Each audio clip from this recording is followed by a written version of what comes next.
Nous avons vu dans la vidéo précédente la déclaration de la classe slist, donc une liste simplement chaînée, et nous avions donc vu les constructeurs et destructeurs.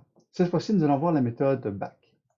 Donc ici, nous avons plusieurs méthodes, et nous allons donc nous attaquer dans cette vidéo à cette méthode back qui va nous retourner le mot, le dernier mot en fait de la liste.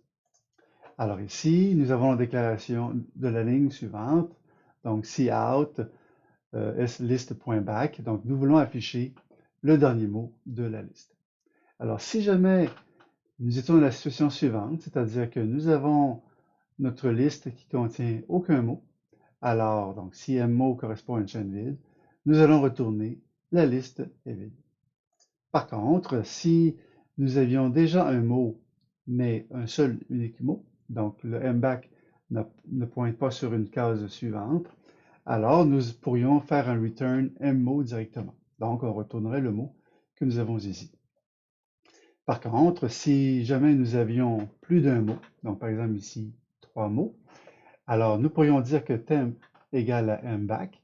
Donc, le mback de slist, c'est celui-ci. Alors, temp pointe actuellement sur la case dans laquelle nous avons le mot orange.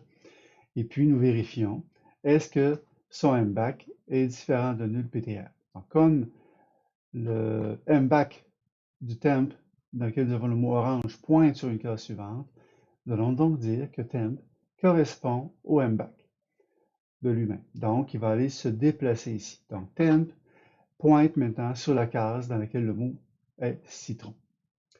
Nous vérifions, est-ce que le mback est différent de nul PTR, ce qui n'est pas le cas. Nous allons donc arrêter ici. Puis par la suite, nous pourrons en profiter pour retourner le mot de temp.